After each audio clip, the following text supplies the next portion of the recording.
Testing, testing. Is it there yet? There's something there. Just check if Stelly's recording. Make sure the boys in the back are ready to go.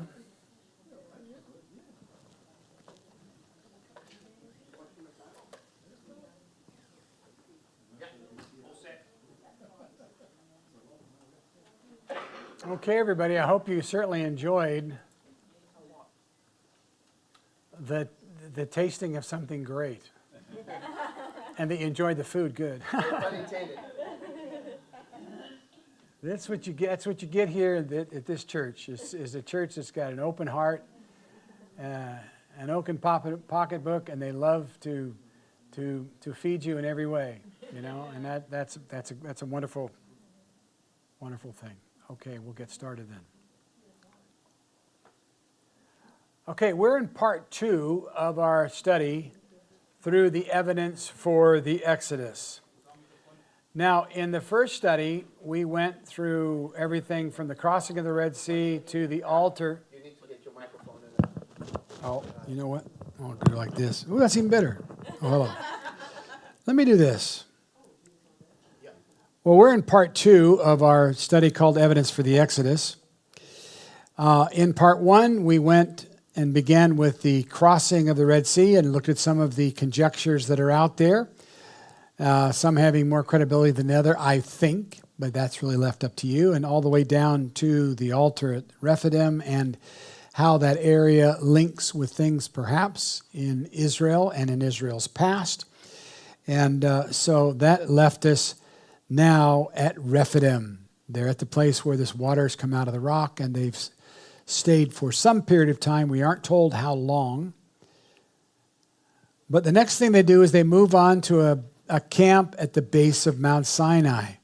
Chapter 19 tells us, in the 3rd month after the children of Israel had gone out of Egypt, on the same day that they came out of the wilderness of Sinai, for they departed from Rephidim and had come to the wilderness of Sinai, and they camped in the Israel, so Israel camped there. So what we have now is they are 1.5 months, about 45 days or so.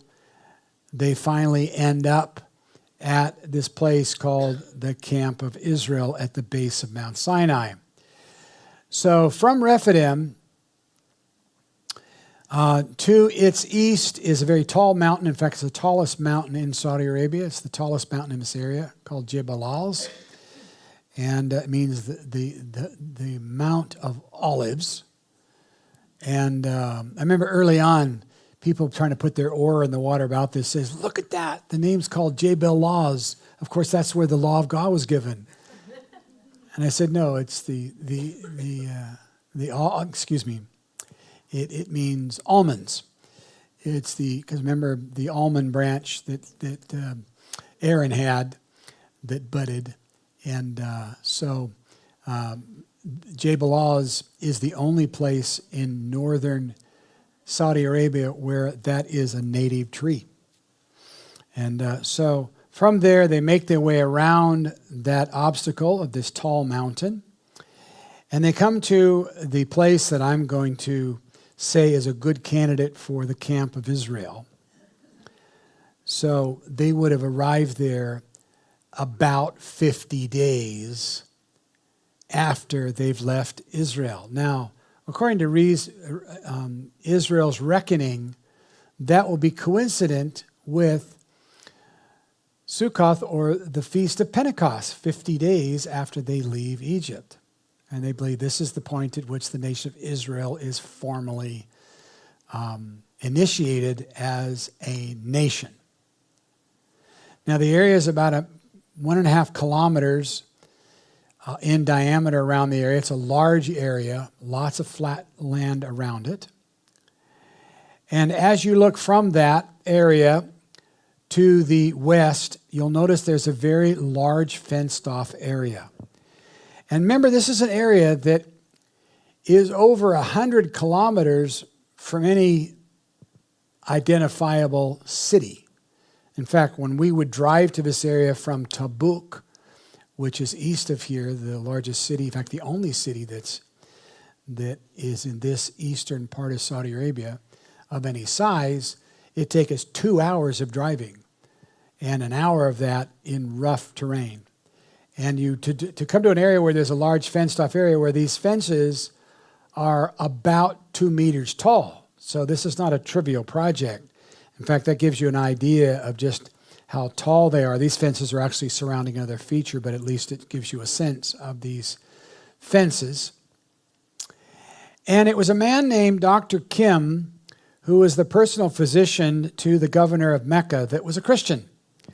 And he served there for a number of decades. And upon his retirement, he asked the governor of Mecca if he could take some artifacts that were collected from this area, which we'll refer to as the Holy Precinct, just because it's a convenient term to define this area. And it came as artifacts that were collected in and around this area that we're looking at, especially in a few moments, behind the fence, that there were lots of artifacts. Now, in his artifacts, one of the things is this figurine of a Semite. How do I know that? Because the Egyptians did not grow beards. Only the Jews. In fact, they felt that hair was something that was dirty. That's why you'll notice the images of the various pharaohs, they don't have eyebrows or beards unless they're the strange ornamental thing that comes off the chin. So this is a representation of a Semite. And then you look on the bottom of it, and there's the symbol of the menorah. Here's one of a woman. Again, on the back of the woman, another symbol of the menorah. Clearly, this is the symbol of Israel, by the way, not the Star of David. Star of David was adopted much later. But the menorah is the official symbol of Israel. When you go to the Knesset in Jerusalem, the symbol outside is that of the menorah. Then I call this the angry old man. Notice he's a Semite also. The woman didn't have a beard, so I didn't want to say much about that. But nonetheless, but again, on the bottom of him, yet again, the menorah.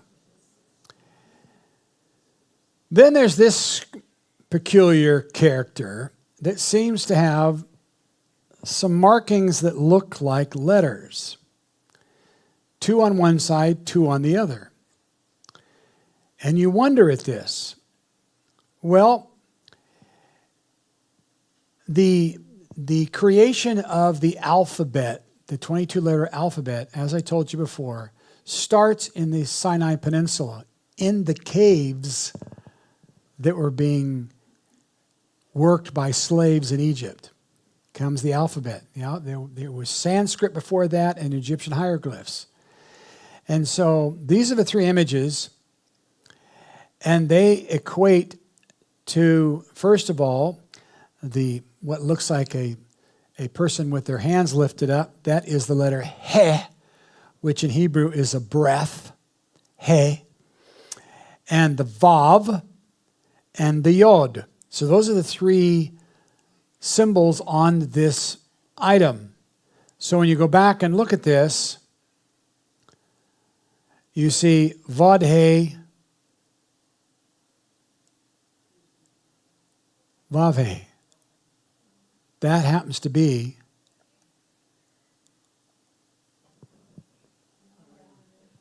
the name of Yahweh. So here's an artifact from the base of this area that we're going to look at that clearly has an early inscription that seems to point to the 4 Hebrew consonants that turn into the formal name of God.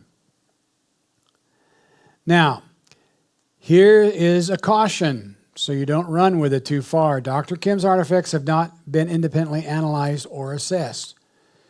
He happens to be a good friend of Bob Cornuke and has agreed that whenever he lives in South Korea, and up until recently, South Korea was not a safe place to go to. There was upheavals there, but we have him promising that he will allow us to come and interview and perhaps get some independent verification.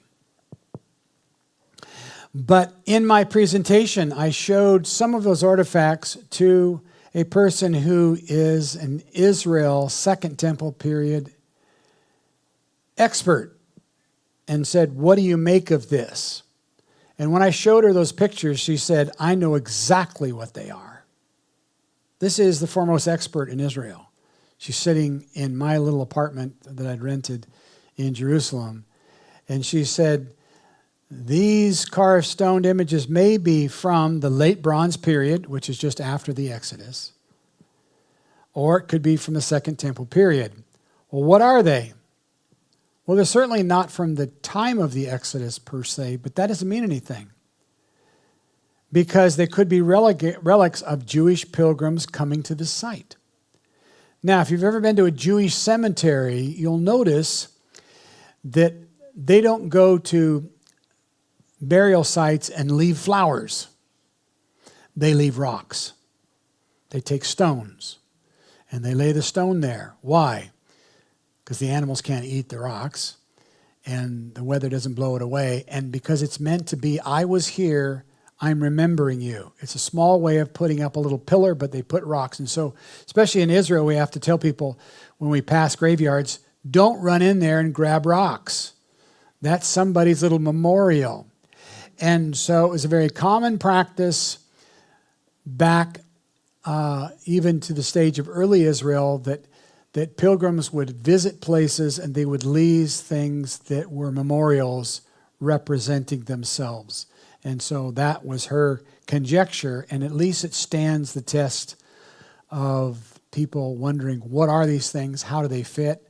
Are they just something? Again, the issue you have associated with this is the chain of evidence. And so one of the things I want to check out is, do you have documentation for this, and can you verify where they came from? To say it without documentation means it's not admissible in the court of public opinion in that sense. So then in 19, as they arrive there, Moses is told, you shall set bounds for all the people all around, saying, take heed to yourselves that you do not go up to the mountain or touch its base. Whoever touches the mountain shall surely be put to death. Not a hand shall touch him, but he shall surely be stoned or shot with an arrow, whether man or beast. He shall not live. When the trumpet sounds long, they shall come near the mountain. So you've got to imagine now we're going to go into this area, which is a place where these people are going to be kept from going too close to the mountain upon which Moses will ascend. And so if you look at this area, this is the area that we're going to focus in. It's a wadi or a wash area at the base of, to the left screen here is a channel where water would come down from the mountain on both sides. This is what the ground looks like in this area. There is no, people ask me, what was it like to walk there? And I said, treacherous, terrible. Get ready for sprained ankles. There's no trail. And notice how jagged the rocks are. It looks like a bomb's gone off. And it's really difficult to walk there. In fact, you find yourself the whole time, you can't enjoy yourself because you're looking down where you're going to put your next foot. You're exhausted just trying to negotiate your next step. But I also point out that when we were on the other side of this, where we believe the split rock is, the rocks around the split rock are all smooth. This is what weather does to basalt and granite. It just shatters it. The immense heat and cold. Yes, it freezes here and can snow here. So as we begin to look around, we begin to notice that there were around the edge some rocks that immediately the locals said, oh, those are just rocks that have rolled down the mountain. And I said, that's interesting. I'll take that as a first guess.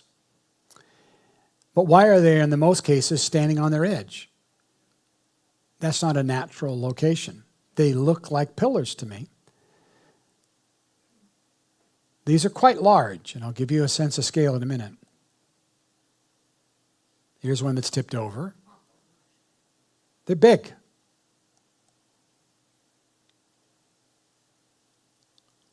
That gives you a sense of the size of them. These are massive stones. And there's nothing above it that would indicate that something came rolling down, especially when I show you how they're laid out. They're just all around. We're in this area of what's called the Holy Precinct, and it's just an area that is in this little valley at the bottom of this wadi.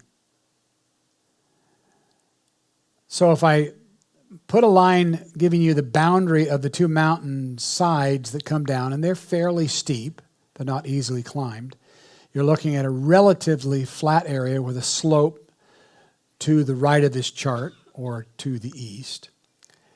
And what we have is, notice the location. Remember I told you, we took a Garmin and marked every single thing. We know exactly where to put them. And they're sort of, except when you get to the left, they're kind of equal distance from the base of the mountain. Boy, that's a random chance, right? If these things are just going to roll down the mountain and randomly place themselves along. You know, why there's nothing in that little gap there, I don't know. But I will just tell you that when you see things that can't be the result of random occurrence, you have to assume that there's some kind of design about it, right? So, then we are told in 1918 that this is before what is referred to as, by me, the Blackened Mountain. When it was first described by Ron Wyatt, later by Bob Cornuke, and then many guys after him, they called it the Burnt Mountain. And they did so because of this. Now, Mount Sinai was completely in smoke because the Lord descended upon it in fire. Its smoke ascended like the smoke of a furnace, and the whole mountain quaked greatly. And so, taking that verse, they said, well, we're going to look at a mountain that's burnt. Well, this is the picture that Bob Cornuke brought back. The difference between Bob Cornuke and Ron Wyatt was Bob Cornuke actually went twice to this area at peril of his own life, by the way, because he was there illegally. And if he would have been, and he was eventually, the second time he was captured, and they could have shot him and buried him in a shallow grave in Saudi Arabia, and no one would know the difference. And if you get his book, you'll read a very harrowing experience of how he escapes and makes his way back to the States. But he brings back, he had to leave his rock samples, but he brought back these pictures. And immediately, any site, including Ron Wyatt, that wants to talk about these mountains, these are the only two pictures that anybody had in the world. And they were taken by Bob Cornuke. And they criticized him, said, oh, it's just a shadow of a cloud or it's something like that. Well, in 2020, when we went back, there we are. There's no clouds. It is very unique when you look at it. And, you know, it was quite fun to be with him saying, wow, I almost died here. Because this is where he got arrested, and there's a whole story which we won't take to go into now. And so there's that you can't go someplace and not do a selfie. There's my son Benjamin, Bob, myself, and a friend of ours named Jim Schmidt. He's a Hollywood producer, and he was going because he wants to do a film on the discovery of this and the life of Bob Cornuke. And so he came along on our team and had kind of that videographer look of what we were doing. And so this is a Garmin tracker of how we went up the mountain. And you're going to, in the red line to the left is our ascent. We went up a wadi and then eventually began to go up and back and forth across the mountain. And eventually we summited near the top. And then we came down to the right. Why didn't we come back? Since there are no trails, why didn't we come back the other way? Well, here's an admission. We planned on doing this at 6 o'clock in the morning because we knew it was going to take a while. We had heard reports like it will take at least 4 to 6 hours to climb it and 4 to 5 hours to come back. And we thought we'd get, and this is a new moon. So it's winter. So we're going to get dark at about 5 o'clock. So we can't be on the mountain. And we weren't prepared for that. So we set off and we were late, and our guide said, oh, there's a local Bedouin guy. I don't think Bedouin like, you know, some guy living in a tent, although he was living in a tent. He just had a Mercedes parked out front. And he had invited us, because we're going to cross his land to get to this spot, and he invited us into a tea, which was, whoa, a cultural experience. We all sit around on this beautiful carpet, Persian carpet on the floor, and and giving us tea and biscuits, and we're going to talk about a cultural experience. And he was interested in us because he was thinking, hey, this might be tourism coming. I can make some money. And one thing the Saudis are good at is figuring out how to make money. So he delayed our start to 11 o'clock. So we thought maybe we should cancel. And then, bravado takes over. You know that bravado, men, where the wife says, honey, shouldn't we look at the map? And you're going, I'm fine. We can do this. So we took off, the four of us with our guide, and the Bedouin went with us, says, I know the best way to get up. And so we followed him. About 2/3 of the way up, he was sitting behind a rock. And we said to our guide, what's up with him? And he goes, he's so exhausted, he's throwing up. And I said, he lives here. Has he ever been to the top of the mountain? I don't think so. Well, he told us he'd been there. I don't think so. So we went up and we summited at 4 o'clock in the afternoon. Night is coming. And we only gave ourselves about 30 minutes, and there was lots of things we wanted to do up there, and it was just not enough time. So you'll see when I show you the video, going up, it got quite difficult. And going up is one thing. You can put your hands in front of you and climb hand over feet. You can't go down that way. And especially since a lot of the rock is slippery. And so my son got out our Garmin and said, here's another way that seems to be more gentle, but we'll just have to take our chances. But there is a cliff at the end of it. We'll have to make sure, because we knew that we were going into pure dark. And we were really stupid. We didn't even take a torch with us. So the only torch we had was our iPhones. And so at about 5:30, as the sun is setting, we're starting down the mountain to the right into a field of small boulders, and no way of knowing how that was going to end. And all of us fell many times. In fact, I won't insult you, but I remember when I got finished with this, I took a picture of my shirt off and sent it to my wife. And I said, it got a little rough over here, and I'm absolutely covered head to toe with bruises and cuts and bumps. And it was, because there's no easy way to do this. In fact, at one point we thought we lost Bob Cornuke. He was rolling down and he came to a cliff's edge, and my son Benjamin just happened to be there, reached out, grabbed a hold of Bob's leg. He went over the cliff and held on to him until the other two of us were able to get there and pull Bob back, and he had a big gash in his arm and whatever. But anyway, and so it took us about 4.5, 5 hours to ascent, and then it took 6 hours to get back. So we were walking through the dead of night, no moon at all, and just hoping the Garmin was going to get us back to that lower wadi. And that was our journey. And I would not recommend that. Don't follow this example. But hey, we're in an uncharted area. At the time we summited that, there was probably in the last 50 years before this, no more than a dozen people that had done this. So there was nothing ahead of us to tell us what to do or not do. Now the peak is at 2,326 meters. That's 763 feet. And the base elevation is 1,524. So you can see that we climbed about 1,000 or about a kilometer up. Now, as we start,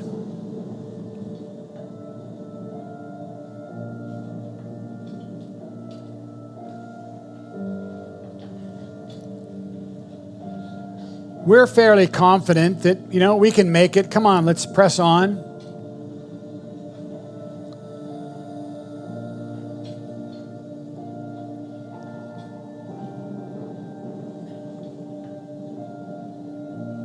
You can begin to get the sense of the slope down, of the mountain is changing. We're now about the halfway point up. We're getting into the black rock. And now it's hand over foot.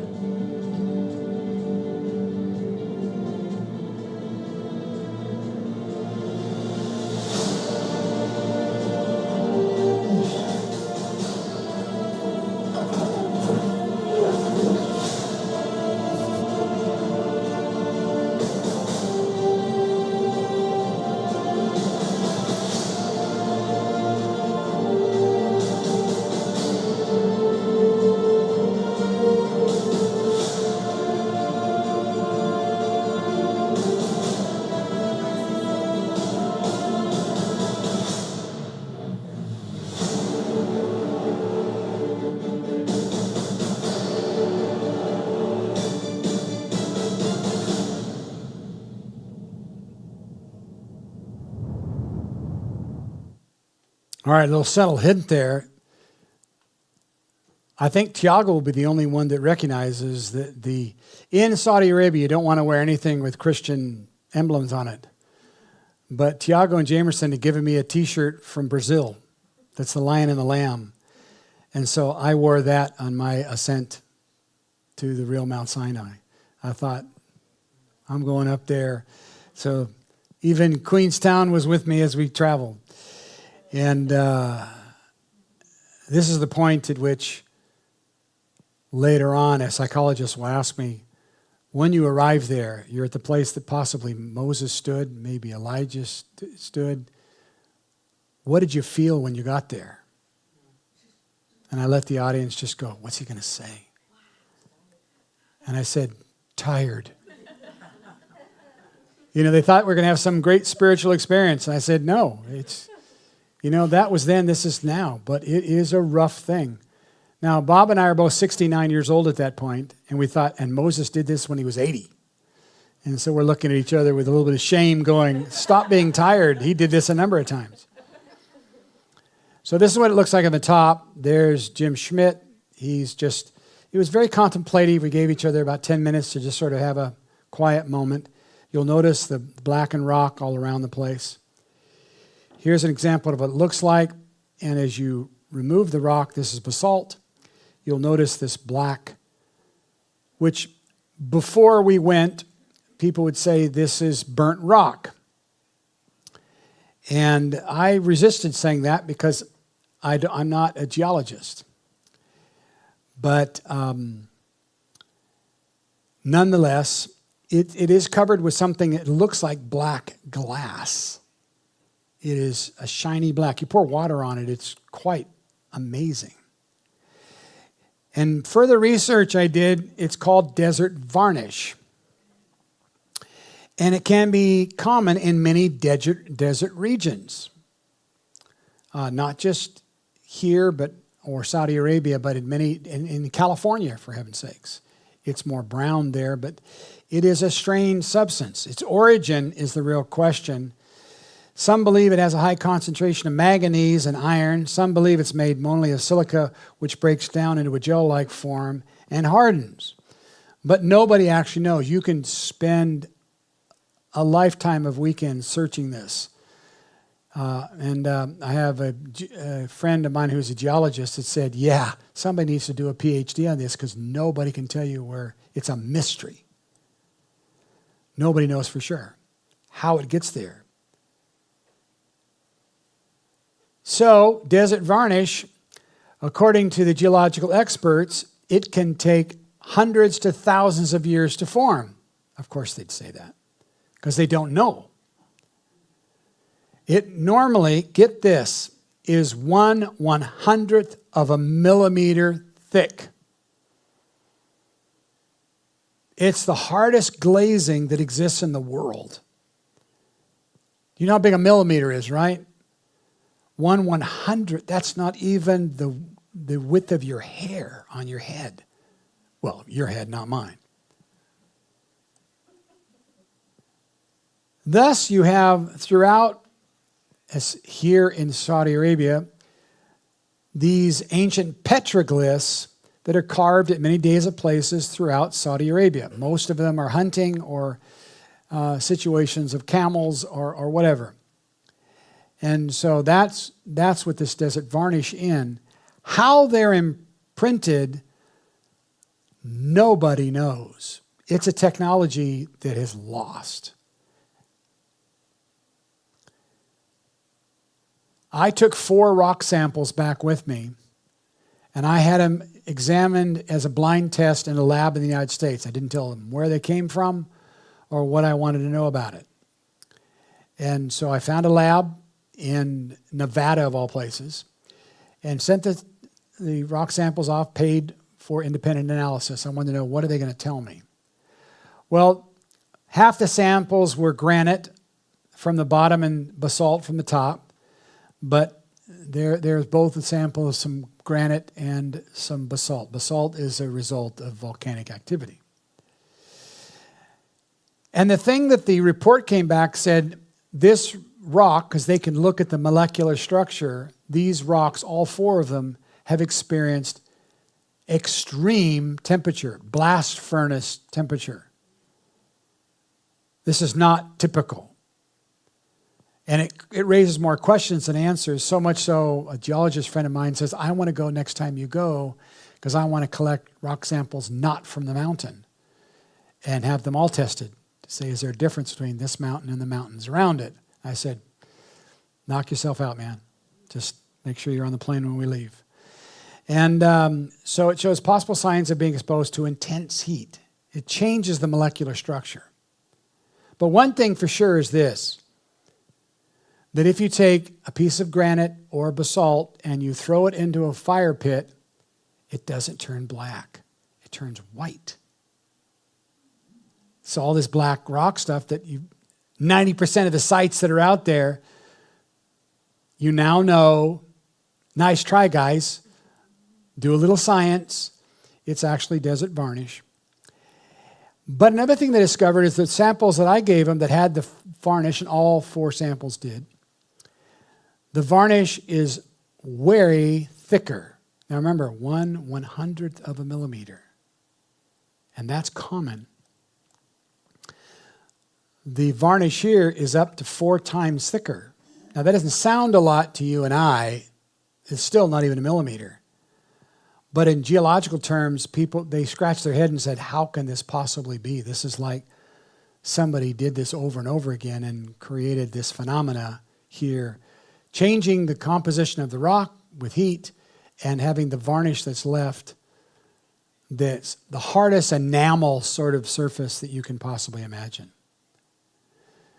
Now, it's a very uncommon phenomena. So I leave with you the fact that it is unusual. And that's where I rest. I don't need to make it be something that it isn't, because that sounds spectacular, but it is unusual. Now, at the base of the mountain, chapter 20 tells us that Moses builds an altar. Now, from Google Earth, those of you that know how to use Google Earth, you can go to this area and you can look down and you'll see that little feature on the ground. It's a V-structured stone structure. It's not trivial. You can see it from satellites. This is a satellite photograph. This is what it looks like from the ground. It doesn't have the yellow line on it. I added that. Now, when you go down to the structure, you can see that it is something of diminished size, but it was something of size in the past. One of the things about archaeological sites that are still open to people is that if you need building material, you go to an old site. You take the building material that's there. Why do you want to dig it up yourself? So there's clear evidence that there were some high walls in this double V structure, and there's not much that remains other than the base stones. And so as you look down and you see the structure itself is 2 clear channels that seem to turn, and at the end of it, there's a small opening that then comes up to not this top structure, but a structure next to it, which the Department of Archaeology in Saudi Arabia identified as an ash pit. All right, so there Bob and I are discussing what that all means. And it was after this visit that I was introduced to an American woman named Temple Grandin, and she's got a degree in animal husbandry and says one of the ways in which if you want to slaughter animals, you don't let them see their end. You put them in something where they keep turning. And so when she was shown that structure, she said that is a structure for herding and slaughtering small animals like goats and sheep. She said that. She has no vested interest. Now, this is the official drawing from the Saudi Arabian Department of Archaeology. Their diagram as published, it's about 25 meters wide, and there is an ancient ash pit there that is still, to my knowledge, untested. And it's one of the goals that I have is to go back there with a trained geologist and try to take some core samples there, because you can carbon date an ash pit. And So we'll leave that. But you can see to the top of sort of the V7, they would enter through V6 during the bottom. They would go up. They would pass back and forth, and then they would come out to the small slot at the top, which is an exit point, and that's the point at which you would slaughter the animal. Now, we're told in chapter 24 that Moses erected 12 pillars. And Moses wrote all the words of the Lord, and he rose early in the morning and built an altar at the foot of the mountain and 12 pillars according to the 12 tribes of Israel. Okay? And this causes a lot of people to make some conjecture, which they get excited about when you go there, because when you approach this site, you find marble columns or marble column pieces. And just about everybody who takes anybody there is taking photographs, says these are the 12 pillars. And they're all over the site, perfectly white marble. These make columns. And you can tell from the size of them and their dimension, even the era that they were carved. How do you tell the age of a column? By its independent height. The newer the column, the higher the column can be. As when you're in Israel, you'll see columns that are really tall, Roman columns made out of marble. One piece. But they're all from sort of the 2nd and 3rd century AD. Whereas you go back in time, they get shorter and shorter, and by the time of the First Temple period, the tallest column segments were less than a half a meter tall. So these might be from the era of the First Temple period. What is it?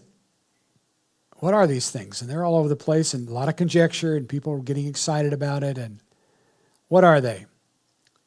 Well, they're uncharacteristics of Jewish pillars used elsewhere. Now, normally they're an uncut stone. We've already made that point, right? That's what, when it says pillar in the Hebrew, that's what it's referring to. He would have set up 12 pillars. This is how you memorialize a site, is you put up a pillar. And when we take people to Israel, we'll take them to some place and we'll say, I'm going to tell you how to differentiate between a Canaanite pillar and a Hebrew pillar. Canaanites are all shaped. Hebrew are rough, like this. So we'll go to various sites, Tel Hatzor and other places, and I'll tell people, I say, okay, given what you know now, you're newly vetted archaeologists, what is that over there? That's a Canaanite pillar.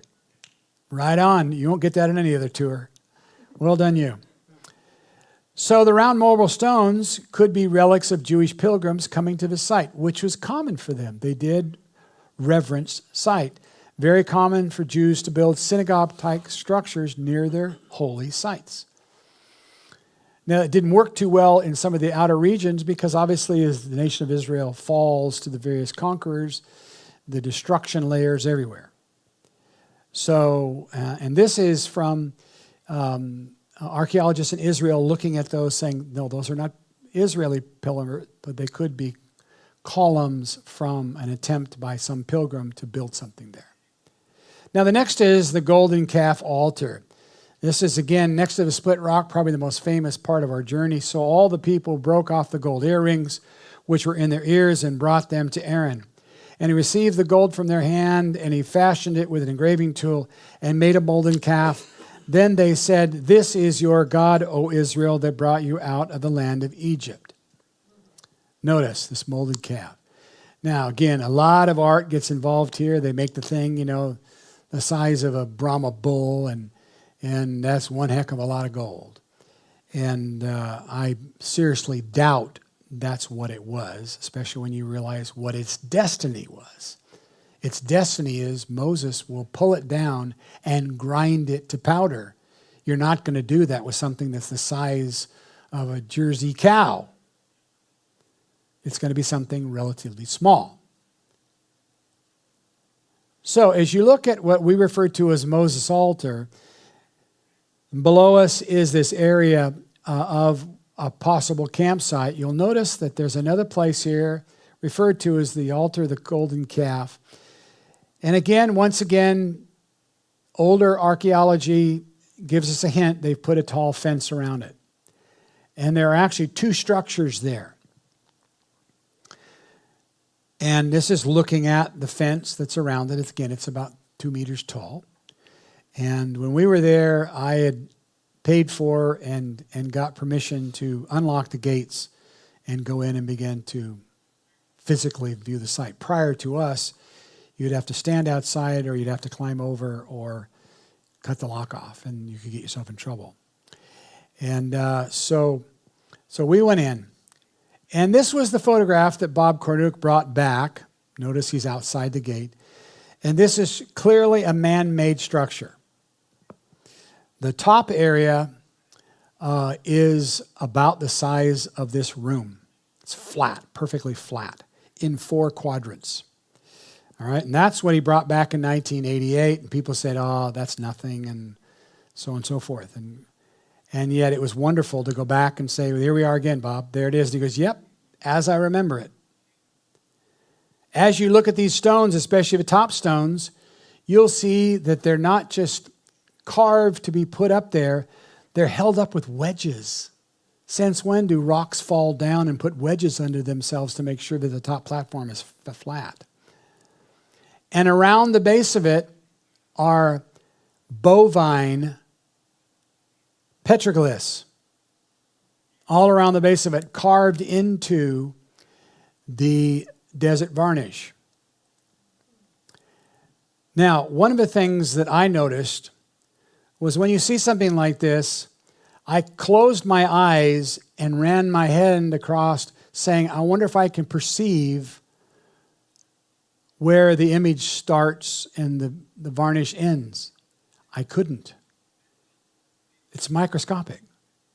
And yet, that varnish has been there for thousands of years in an area that has sandstorms, blast furnace.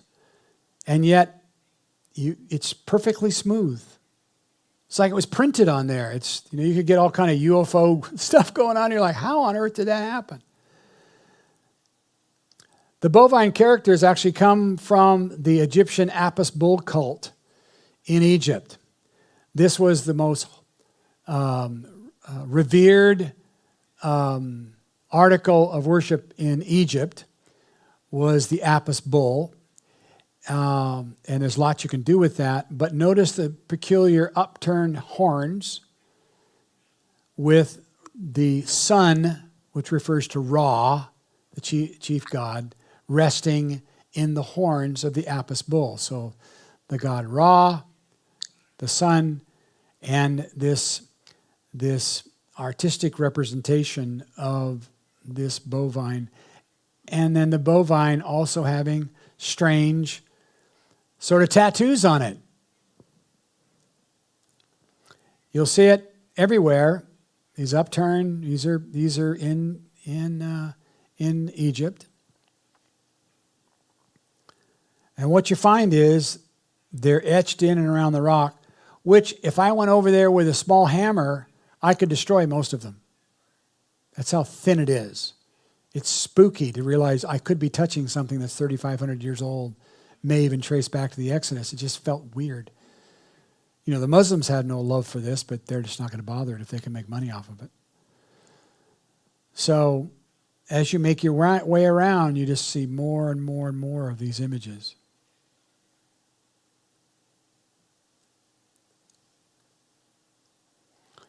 Some have gone over and tried to count all the images. I did not have time to do that at that point. But this is what it looks like when you climb the hill next to it. You can begin to see 3 of the 4 quadrants of the top platform. One of the top platform has fallen down, and you can see the straight edge that's carved into it. It would have come out of that little notch that's up there. And so as I look at these, I see and I'm going to call it a structure. There's nothing that says altar to me on it.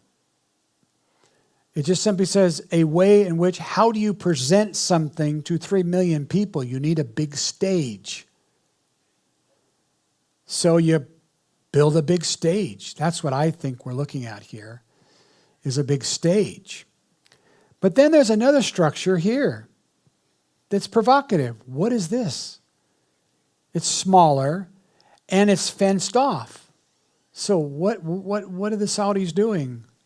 And then there's actually a third structure. Give you a closer look at from a different angle. That's the first structure from the back or from inside the fence.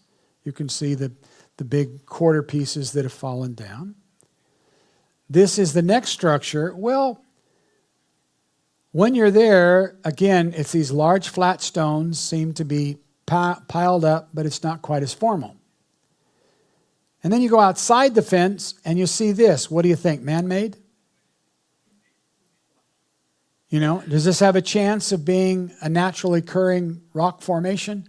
I don't think so.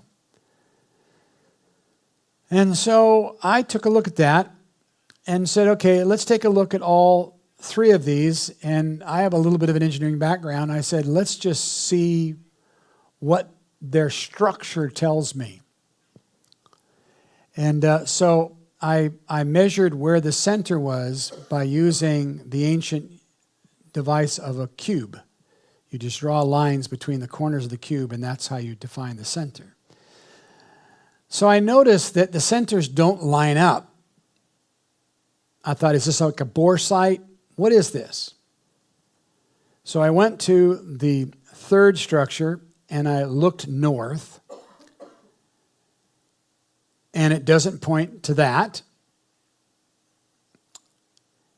It doesn't point to that. We'll come back to that later. So what am I looking at? Why have this structure there?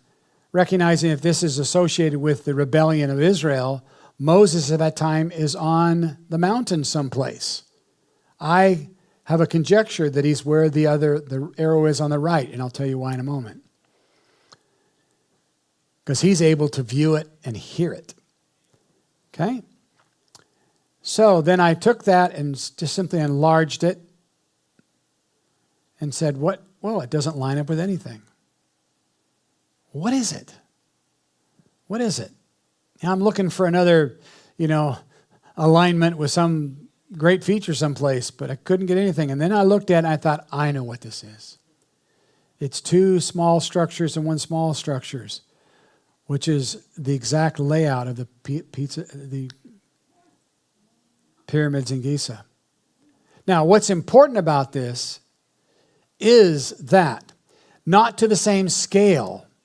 That's not the issue. They're much smaller. But it is the mathematical relationship. See, it's not like the Egyptians couldn't build things straight. Why is there two large and one small? These most reliably date back to prior to the Israeli imprisonment in Egypt, prior to Jacob, prior to Joseph. So what are they? Well, a lot of studies gone into this by Egyptian archaeologists and everyone else. And what they recognize, it's the mathematical connection between the centers of each of these three pyramids, because they align with the belt of Orion. The stars of Orion are associated with the Egyptian god Osiris, who is the god of the afterlife. And so when you take the pyramid layout, which this is its layout, not the same layout, the same order, but its relationship, what you have is three pyramids that are focused on the belt of Orion, the goddess of the afterlife. So that's the stars, the three stars make up the belt of Orion. And so what am I trying to say? I'm proposing this. The nation of Israel for 430 years were under the influence of this Apis bull deity cult, and also the belief that the way pharaohs would find their way to the afterlife was by aligning themselves with the ley line of the belt of Orion, which was on the constellation Orion, which is the goddess of the afterlife. What they did with that, you could read any number of books and websites on that. But they would have seen that. They would have been aware of it. And I think they were simply adopting something there that says, let's build something for ourselves that is like what we saw back in Egypt. They didn't just desire leeks and onions of Egypt. They wanted something that was tangible that made sense to them. And Moses being gone into a cloud and thunders at night, just they lost their way. Then after that, I call this signs of a wild party. Those of you that perhaps remember the times when you raised children that grew into teens and early 20s and you made that mistake of saying, Mom and I are going to go away for the weekend. Now, whatever you're doing, don't do anything naughty. And of course, as soon as you drove out down the road, the messages went out, party at my house. Right? I'm sure it never actually happened, but, it certainly does in Hollywood movies. And so then, of course, the kids know the weekend's coming to the end, so they run around and they have to throw all the bottles in the trash, not realizing the trash goes out on Tuesday. So the parents come home and they ask them that question, no longer did you eat the cookie, but did you guys have a party here? No, Mom, we told you we wouldn't. And you go out and you lift the lid off the dustbin. And what's this? Oh, the neighbor must have put him in, So I thought, okay, there's something that takes place here that is remarkable. So when Aaron saw it, he built an altar before it, and Aaron made a proclamation, tomorrow is a feast to the Lord. So they arose early on the next day, offered burnt offerings and brought peace offerings, and the people sat down to eat, drink, and rose up to play. Now, the word Hebrew there is translated very, very kindly. Play. They didn't play Scrabble or, some board game. The Hebrew word there, the first time it's used, is when Abraham is going down to Egypt because of famine in the land. He takes his beautiful wife, Sarah, and says, now you tell everybody you're my sister, even though you really are. And because if they know you're my wife, they'll kill me and Pharaoh will take you. So they arrive and Pharaoh sees her, loves her, and takes her into his harem. And God appears to him and says, you touch that woman, you're a dead man. And it says, and Pharaoh looked out and saw Abraham playing with Sarah and said to Abraham, how dare you present your wife as your sister? The word playing there is sexual intimacy. They were being intimate with each other. They weren't doing, playing games or something. They were, so when it says they ate, drank, and rose up to play, that tells you a lot. Pay attention to the precision of the text. So between the golden calf and the Moses altar, there's another thing that the locals call the orgy stone. First time I went there, I didn't understand why they called it that. I didn't really appreciate it. We didn't have much time, and so we just kind of blew in, took some pictures, and then I went back and studied it a little bit more. There's a rock, obviously, is not randomly there. Everything around it has no desert varnish on it, and it's a very full picture of the whole thing of this inscription. Chapter 32, verse 25 says, now when Moses saw that the people were unrestrained, for Aaron had not restrained them to their shame among the enemies. The word there, unrestrained, is naked. Now put that together with play. What's going on? Aaron was able to see the people. From his vantage point, he could look down the valley and go, they're, wink, wink, wink, playing naked games. All right? And in the Strong's, it can mean to literally not just be naked, but to be let go or to just have no inhibition. This is what you look at. There are 10 bovine characters there. And there is, to the top, you'll notice there's an image of a camel. You'll notice its color is different, isn't it?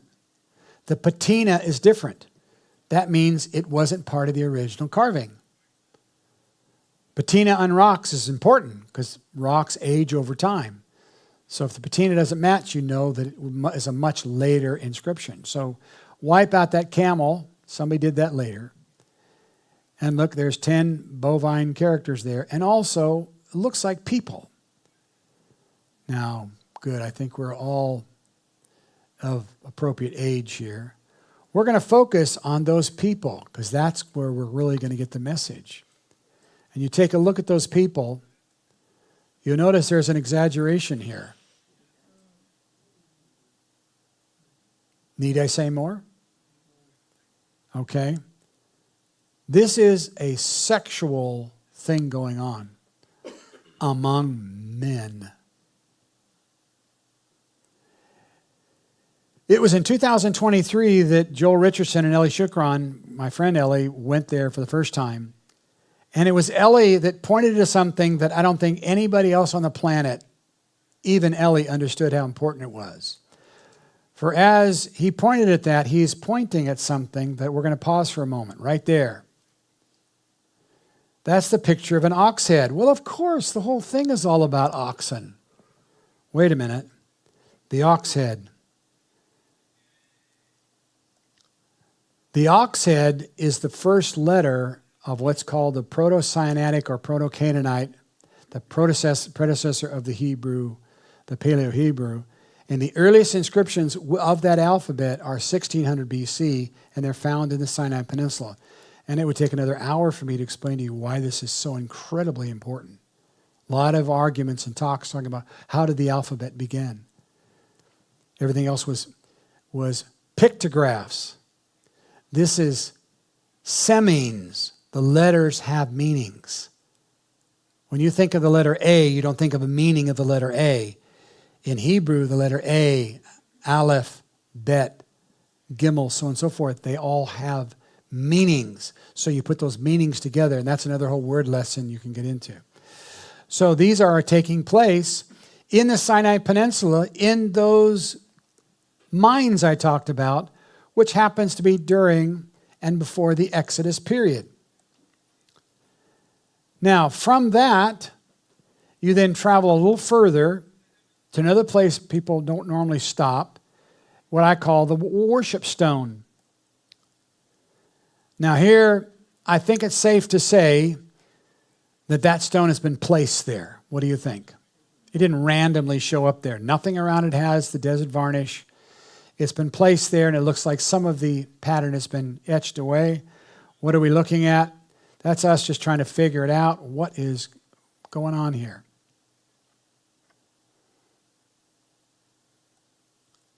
Well, this is what we have. And again, when you look at it, every expert that I've read with regards to this, they say, well, it's 4 guys, maybe they're dancing on hot coals. I don't know what they are. Well, because of Eli Shukron pointing to the Aleph, I looked at that and said, wait a minute.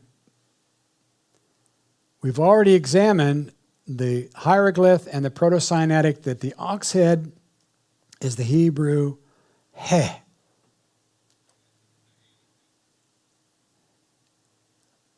The Proto-Sinaitic of an individual with their hands up, or is Aleph, Aleph, is heh. So the ox head is Aleph, which is the ox head, which is the head. You put Beth next to that, and that's Houth.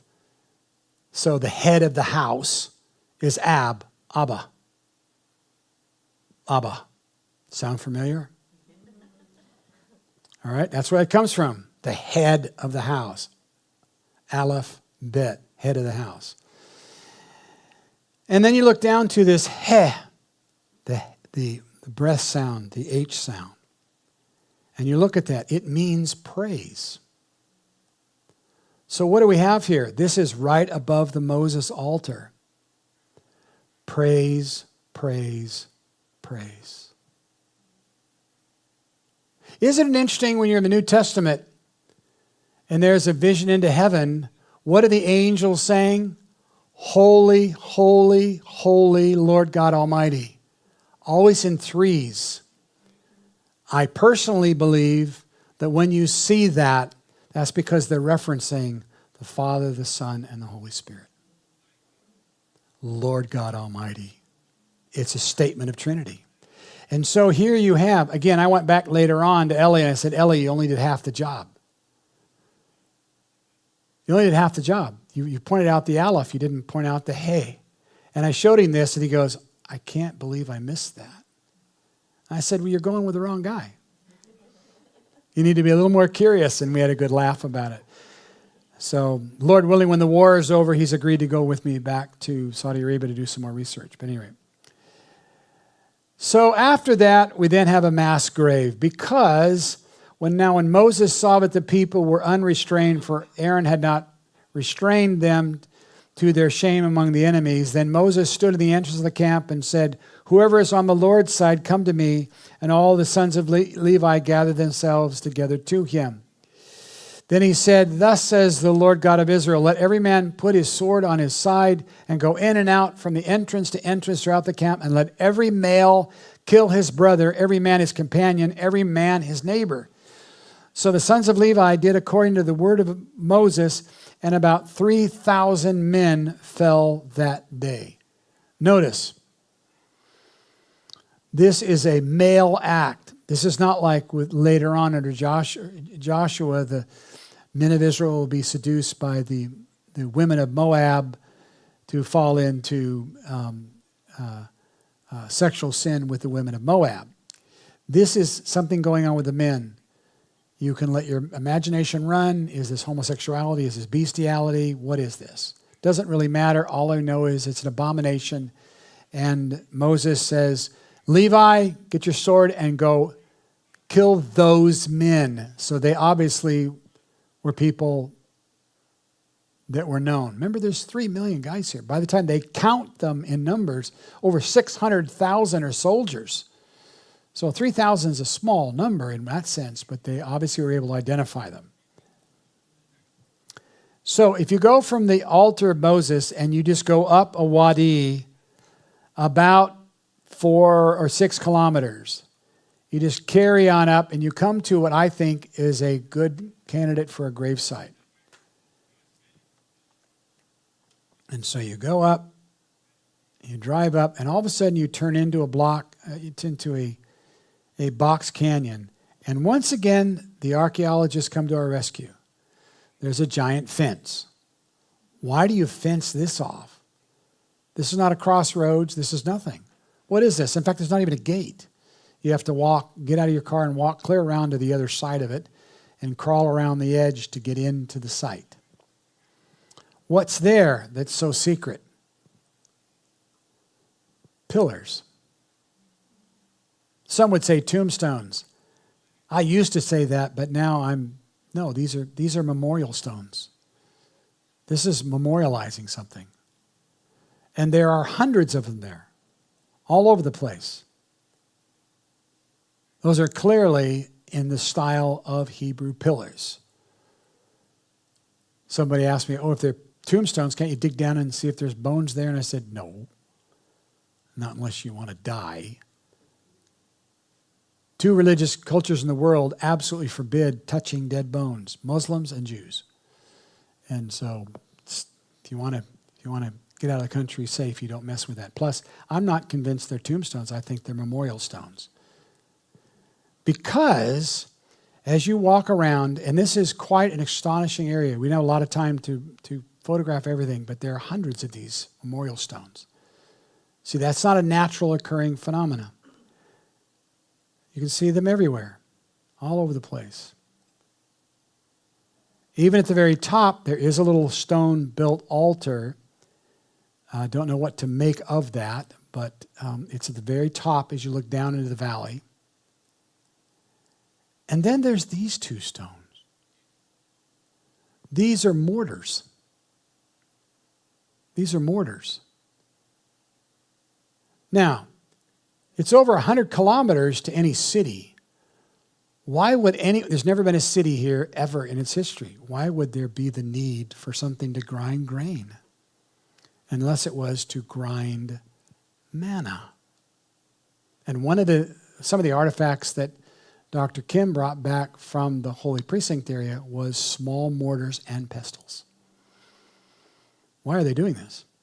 Well, the one on the left was really interesting to me because it's obviously shaped and it's big. It's about 1 meter tall.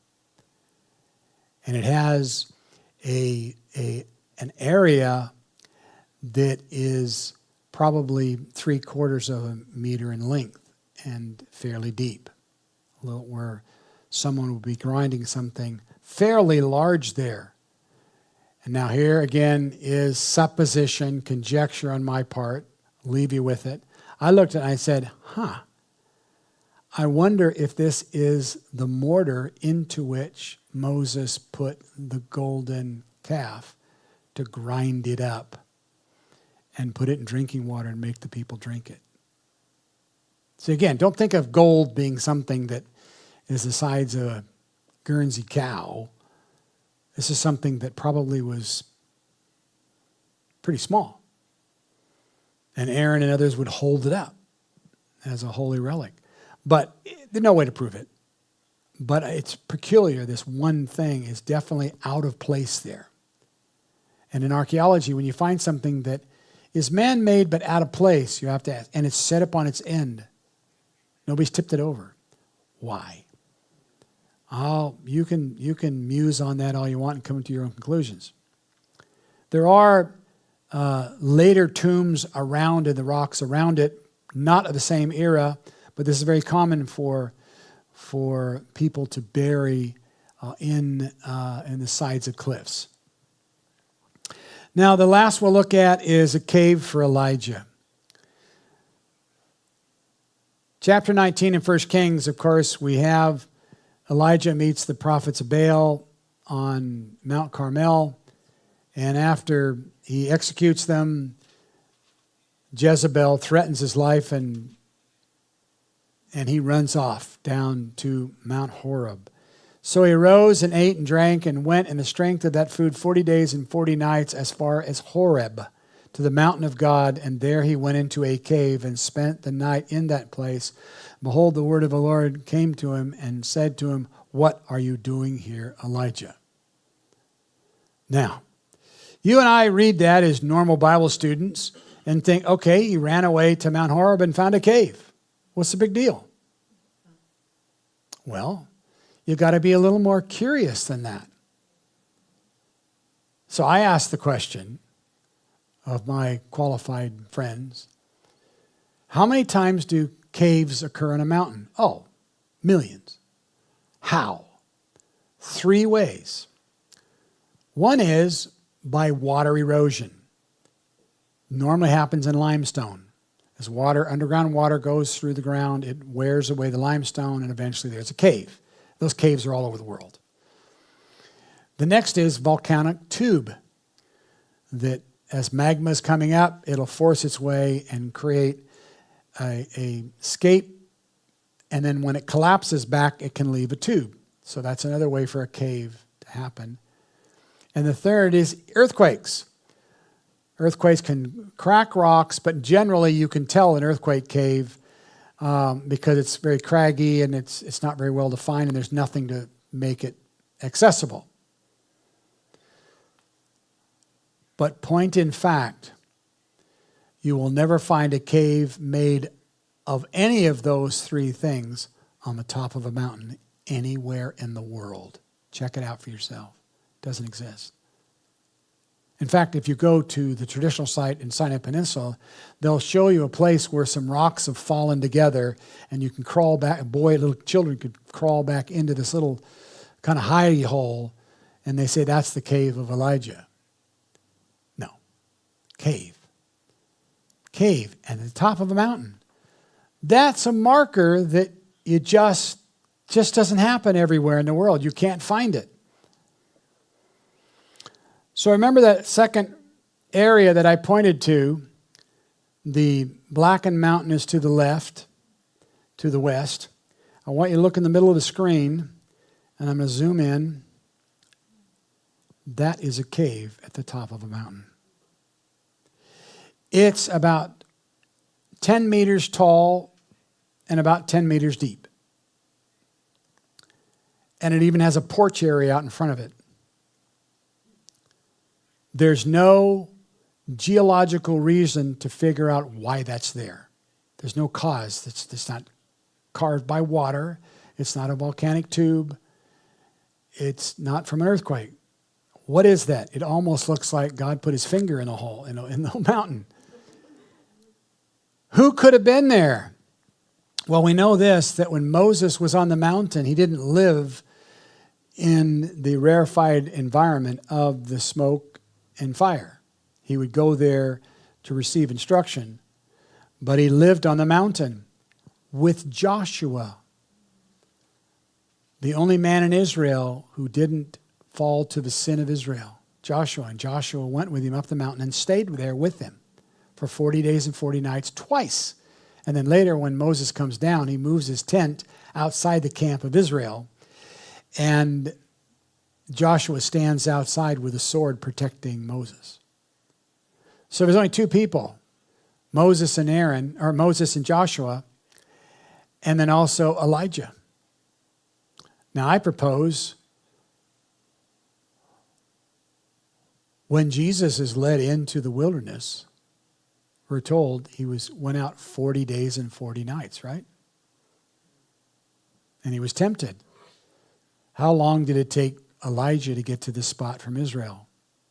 40 days.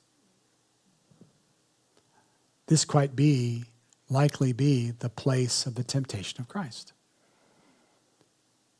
Where would he have slept? Where would he have sat? Possibly on this mountain, perhaps even in this cave.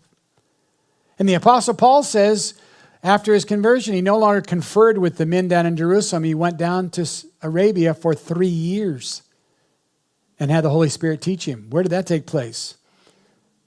Maybe right here. It was a spooky, in a way, good sort of a way. I probably shouldn't use that term. But it was weird to be in this area and think, wow, we could be standing in the area of Moses, Joshua, Jesus, the Apostle Paul, Elijah, man.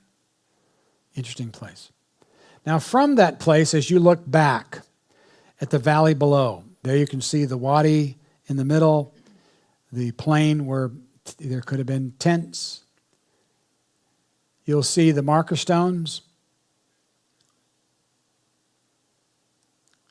You can see the altar of Moses. You can see the golden altar from there. And oh, by the way, it would have been very easy. This is an area that has no white noise of humanity there. It's so quiet, it makes your ears hurt. The only buzz you hear is the buzz that remains there because of our electronic devices that we've gotten hardened to. And you could literally shout from the area of that golden calf and you'd hear it up on the mountain. Because Joshua comes out and says to Joshua, what is the sound of this tumult? Sounds like a cry for an army. So they're sitting up there at this place looking down from the vestibule and they're seeing what's going on, and Moses makes his way down. There's the orgy stone. There's the worship stone.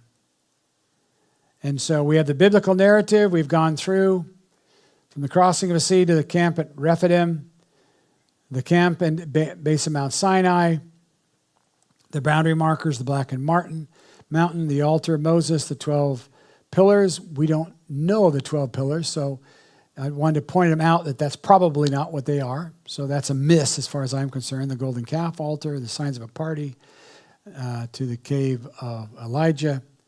And so when we use our own meter of the what, where, and when scale, we've looked at 17 sites. And all sites have good evidence to consider. The where, all 17 sites sequentially follow the general biblical narrative. The when, well, one site has a late dating, those Nabatean tombs. about 10 BC, 10:9 BC. And one site has petroglyphs that can be dated to between 15 to 1400 BC, the time of the Exodus. And we have 4 rock samples from the top of the Black Mountain show unusual signs of extreme heat. And so, is there any evidence for the Exodus? You decide. Ladies and gentlemen of the jury, I submit this for you to consider and judge upon. Thank you very much.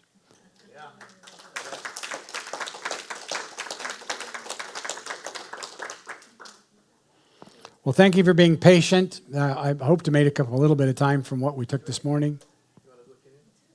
Yeah, you want to do some Q&A if you. Anyone like to ask anything? Or just even, microphones make people get scared, you can stand up. Hi. Now, when they came out of Egypt, they didn't just take the gold and the carts, they took cattle, sheep. Mm-hmm. From what I can see, unless the topography has changed somewhat, where are the sheep going to drink the water? Where are the sheep and the cattle going to feed? You've got a couple of million people. Yeah. And also, are there any, they must have been eating something. So wouldn't you be finding any kind of bones? I mean, it is very dry there. Mm-hmm. It's very, you find that because it's desert, it's not like living in a tropical country where everything just goes to muck. There must have been some kind of evidence there to state that there was cattle, sheep. Yeah. But how did they exist and survive in the desert like that if they didn't have water and feed? All right, and that's one question. Yeah. And the other question was, when Moses was writing, he must have used, apart from the 10 Commandments, which were on stone, he would have been writing with some sort of an implement, and also he would have needed, I guess, papyrus. So how did that work? How could that have happened? How could he have written it? That's 2 questions. Okay, that's true. Now, let's go to number 1. Yes, it's absolutely true. In fact, people need to appreciate when the children of Israel cried out and said, "We have nothing to eat." If I was God, I would say, "You got a lot of beef and sheep around you right now. What's your problem?" The problem was not the people eating necessarily. It was also feeding their cattle. Now, when you read the story about manna, it was the perfect supplement to eat. And so don't just think about people going out and collecting an omer of manna. It was on the ground 6 days a week. So the feed wagon was coming out every morning. And so, the cattle having raised small herds, they have a way of just staying where the food is. And so there's no need for fences. So I can imagine outside of the camp of Israel, there would have been these herds. And because I think there was a great structure for them. They're not actually structured as camps until they start in the book of Numbers. When they leave, they aren't in that structure when they're there at the base of the mountain. They're kind of randomly camped around. They're not necessarily camping by tribes per se, at least we're not told. The people went out and collected food daily. We don't know how deep this was, how far they had to go. Couldn't have been too far. But they had enough for the day. And they would just go back to their tent or sit on the porch, I don't know, with their folding chair, I don't know. And they would eat. And I believe that the cattle were also fed from the manna. No reason to, it wasn't something that would be something they couldn't eat, After all, it's angel food cake. So I think that's how they were fed. And yeah, there's quite a large herd. And it becomes an issue in the book of Numbers later on.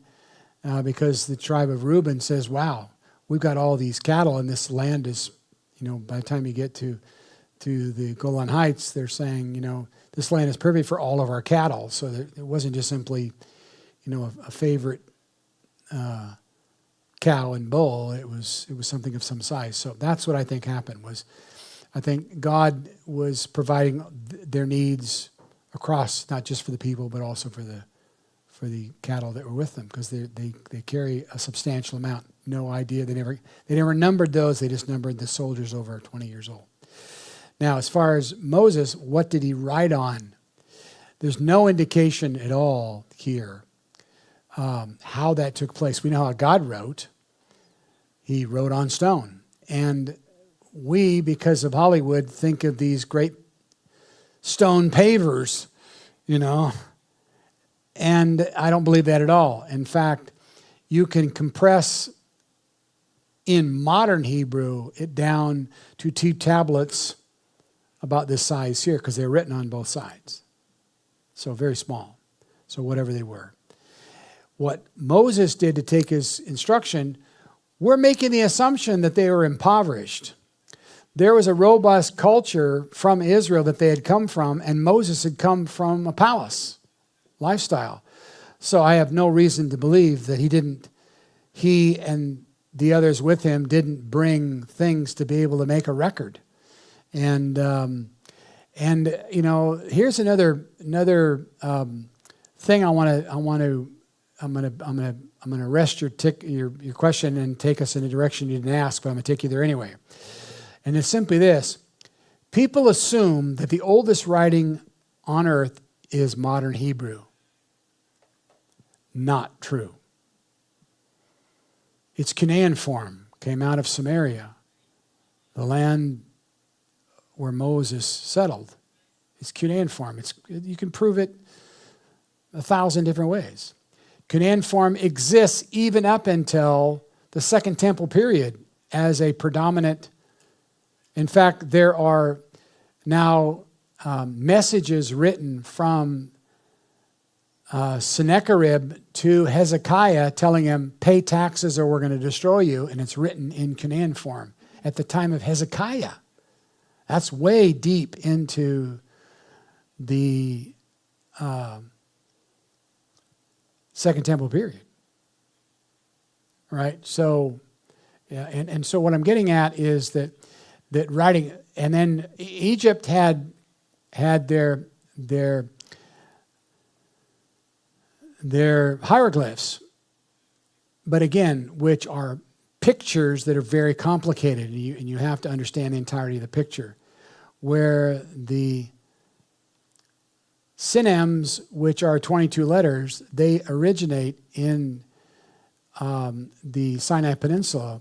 They break everything down to not just a sound, but also, if you understand the meaning in its root, those synonyms will give you, like I said, Aleph and Beth is the head of the house, which means father. Or Ahaba is the love of the father, or love, all right, is Haba. And so you've always heard Abraham's name was taken from Abram, an H put in, the Ha, the breath. When the breath is added to Abraham's name and Sarah's name, then they become the father of the nation of Israel. It's after the insertion of the symbol of the Holy Spirit. So, so the language that existed at the time of the Exodus is what the archaeologists affectionately call Proto-Canaanite, which is a little bit of a laugh. Proto would assume that there would be a more substantive language later, right? There is no Canaanite language. It all ends up as being Hebrew. So why not call it Proto-Hebrew? Because that would acknowledge the existence of a nation of Israel. And modern linguists don't want to do that. So we just let them have you can call it Proto-Sinaitic. There's no Sinaitic language. But because the earliest symbols they find are in the Sinai Peninsula, coincidentally at the same time as the 430 years of captivity of Israel. So I believe that what they came out with was this early Semitic meaning language, 22-letter alphabet that began in the Sinai Peninsula, and that's what they used to capture what they did. And over time, that gets added to with the next layer, which we call Proto-Hebrew. and then it goes through its derivations to modern Hebrew today. What else? Anybody else? Quick questions. The first one is there anything that you had to update since your last visit there? Something that you had to redo or calculate or anything? Yeah, in 2023, I added that bit that Eli Shukran showed. I was actually in Florida getting ready to do a presentation, and I woke up on the Saturday morning before the presentation, and I got an email from Eli with that picture, and I went, oh my gosh, he's just unlocked something. I don't even think he realized how significant this is. So I had to go back and update. Things like the desert varnish. When we first came back, when I first came down here, and whenever it was, 2020, I didn't know about that. But it took a guy on the tour who was a geologist that I showed him this rock from the top.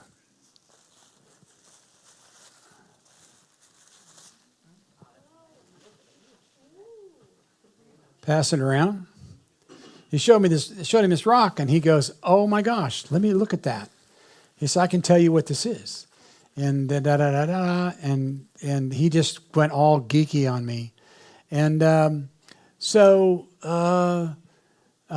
he goes, "This is what's called desert varnish," and I went, "Say what?"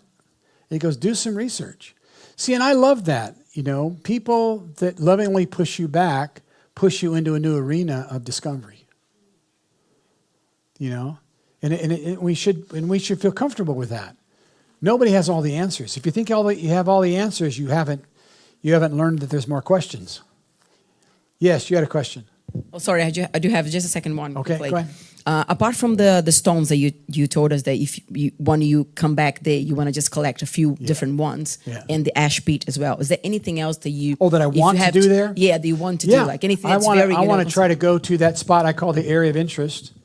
And also, Saudi Arabia now is doing a substantial amount of work in this area called NEOM. They're going to do things there technologically wise that are just like 21st, 22nd century stuff. This is really astonishing what they're going to attempt to do there. Because they want to create NEOM like Hong Kong. Now, Hong Kong, they negotiated with the British when the British pulled out, and the British says, look, let us keep Hong Kong. That's the trade center. And China was like, yeah, we'll give you a 99-year lease. And then when the 99-year lease up, China took it over because they realized, oh my gosh, this is the cash cow, right? Well, Saudi Arabia, they just make money from oil. They're not stupid people. They're really clever people. They've made a lot of money. They bought half the world up practically, it seems like. So what they recognize is the only way forward is technology. Well, they're never going to get technology invented in Saudi Arabia.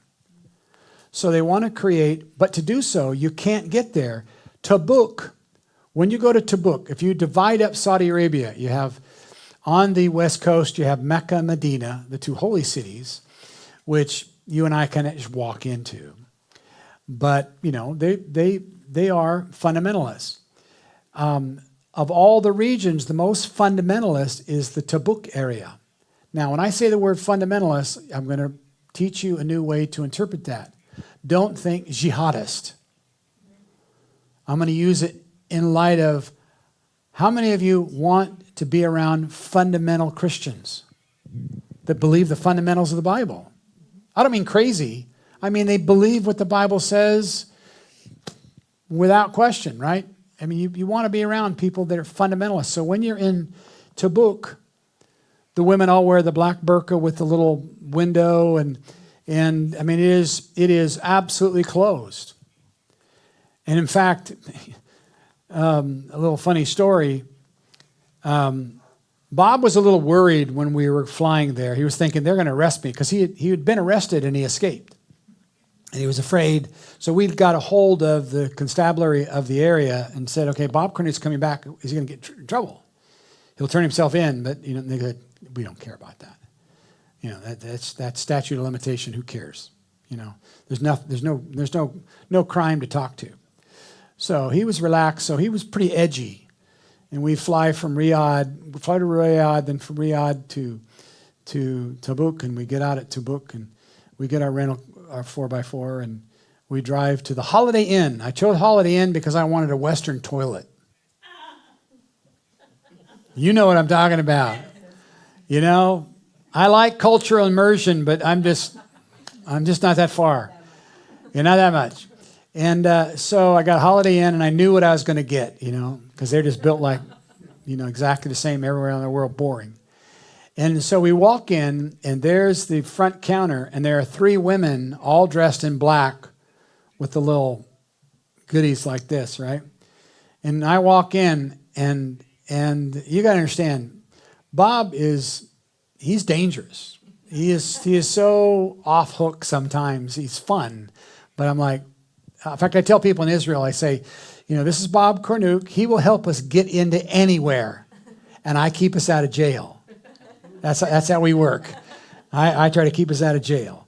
And so he walks up to these 3 women, and he standing there. I'm going, Bob, just let me take care of this. And he walks and goes, hey, are you girls triplets? And I'm like, and they start laughing, and I'm thinking, you know, they look exactly the same, right? Are you girls triplets? And we're like, are you serious? What on earth?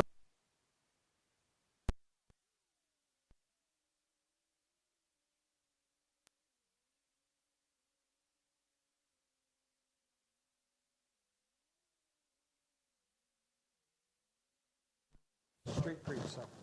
So going to ask about the latitude or longitude the longitude, yeah. and the A. Does it line up with anything, or did I miss something? It lined up. It lined up with the pillar.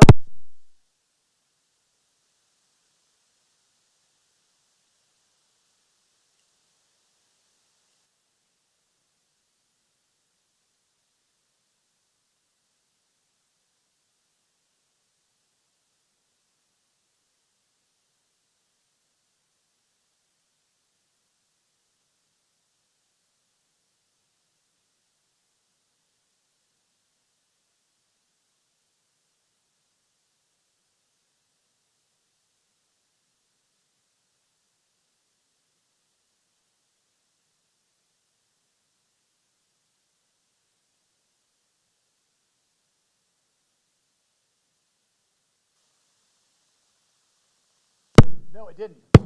Nothing. And I thought it's because right below it is Ethiopia.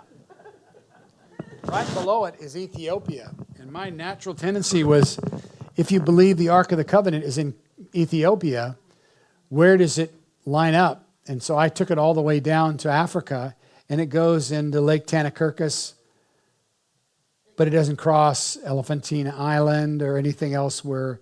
So I'm like, oh, that's an empty packet right now. So I'm not worried about that. I think we got some big ones there, but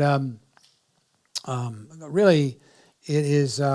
See, here's the thing. Here's the thing about archaeology. Archaeology is a great way to engage people on the proof for the existence of God. Because any archaeologist, I can do the same thing with engineers.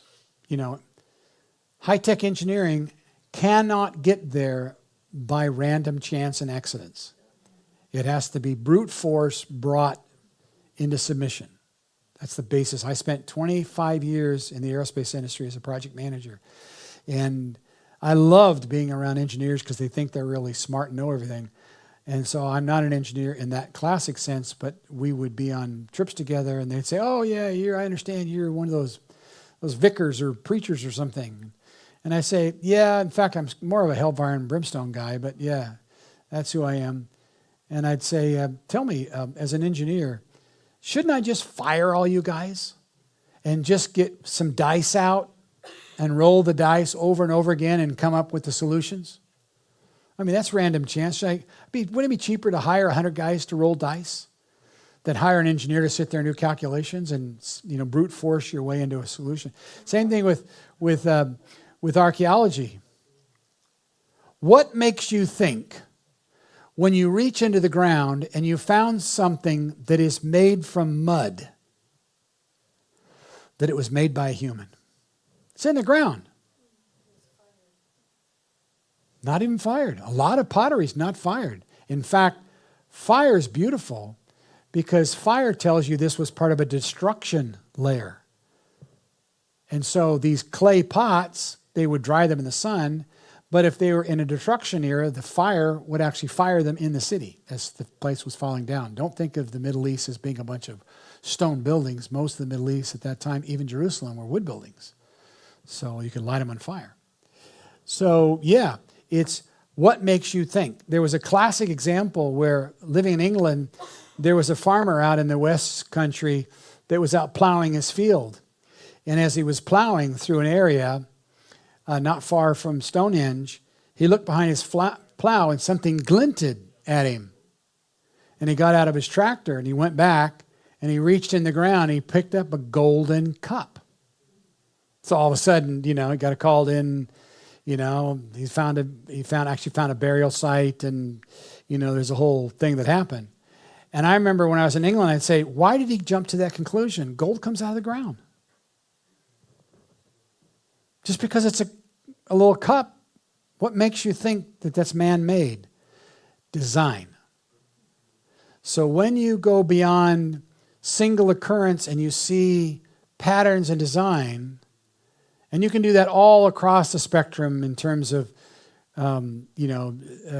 presentations on the evidence of creation by design and so on and so forth. You can delve into that and say you can't come to this. There's so much of our existence that depends on things that when they arrive, they are fully functioning. They can't accidentally backwards their way in, and the eye is the greatest example. And so on and so forth. So archaeology is that way, and archaeologists, I play the dumb kid a lot with them, and you'll see one of them that I'll talk about tomorrow. A guy named Joseph Garfinkel. He is the director of archaeology for the whole of Israel. He's a very close personal friend of mine, and strangely enough, I have his ear because I don't pretend I have answers. But I ask him questions. He go, you always ask questions that really get me to think. And he's a very intelligent man. And so we can do that. We can say, so you put your spade in the ground and up comes a little pebble the size of a fingernail. Why are you excited? It's called a bula. Why are you excited about a bula? Well, a bula, when you would transmit a document, you would tie a piece of cord around the document, and you would take a piece of clay, and you would put it on the string or the yarn, and you would take a signet ring, and you would put your signet on it, right? It's not baked clay, right? But then during a destruction event, the document would be burnt, of course. But the bula would not be burnt. It would be hardened. It would be put in a kennel. So you see something that is a bula, and we have bulas with the name Hezekiah, Isaiah, all kinds of stuff. In fact, we go to a sifting project of the city of David when we take tours over, and we take them there, and we say, we're going to let you play archaeologists and sift this stuff. And we actually had one woman one time said she'd finished her batch, and the experts came over and says, yep, you haven't found anything. And she says, hang on a minute. She reached down and got something that was the size of a small fingernail, a little stone that big. And so they got it out, and all of a sudden there was all this hoopla and yelling and screaming and shouting, and oh my gosh, I can't believe it.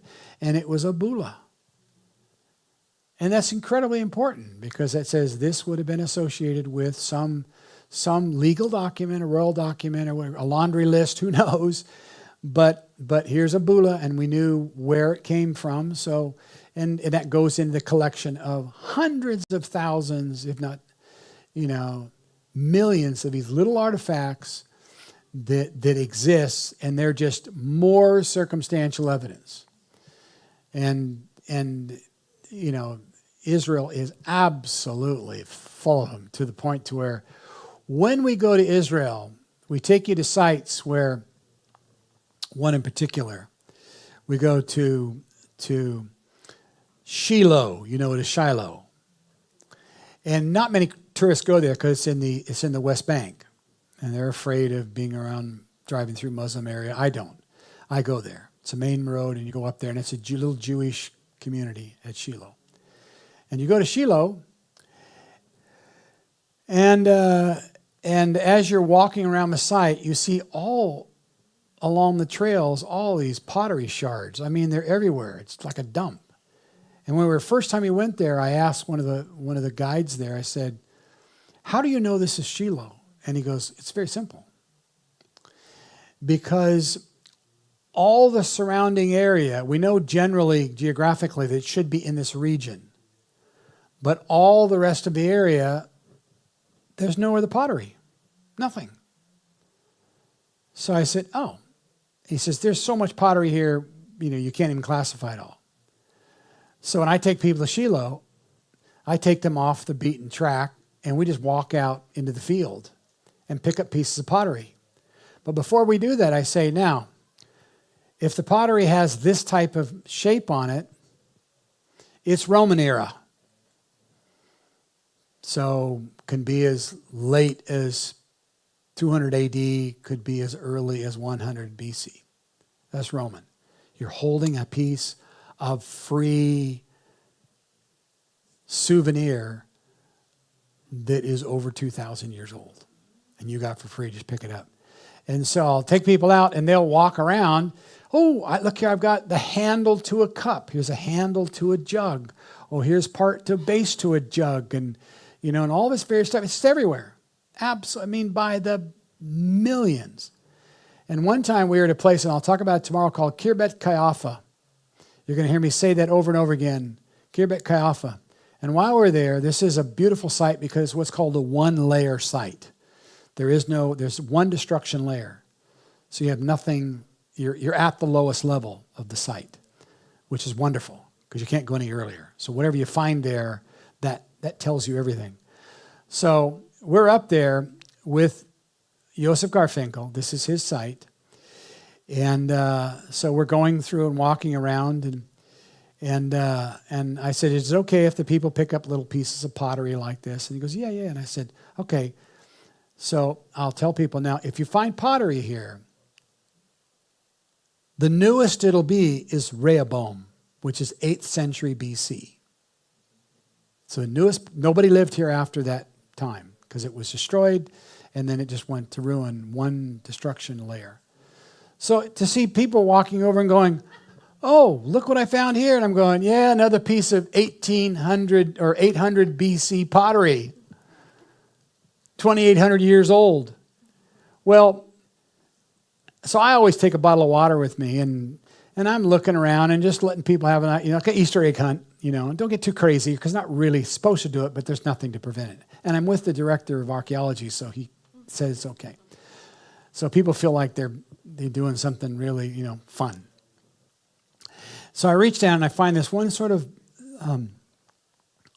light beige colored pottery. It had some strange striations in it that I'd never seen before. So I picked it up, and for the group, just to make the thing, I said, "Well, I picked this piece up." And he goes, yeah, that's probably Rehoboam. That's 800 BC. And I said, "Oh, another piece of 800 BC pottery. Oh, okay. Anybody want it?" And they're like, "Oh, no, I've got 10 pieces over here." And so I said, "What about this piece?" And I poured water on it, and we cleaned it off and looked at it, and he goes, He said, "Yeah, I know what that is." I said, "What's that?" And he goes, "Patriarch." Say, "What?" He says, "Patriarch. That's at the era of Abraham."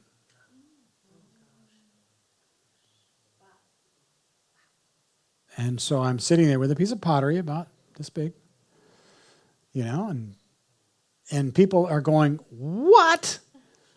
And I said, "Yep, because this is the area. This is south of Jerusalem. And Abraham bought a cave in Hebron, which is only a few kilometers away. So this could have been of that era, not from Abraham per se, but of that era, what's called the Patriarch era." He said, "That's where the pottery is."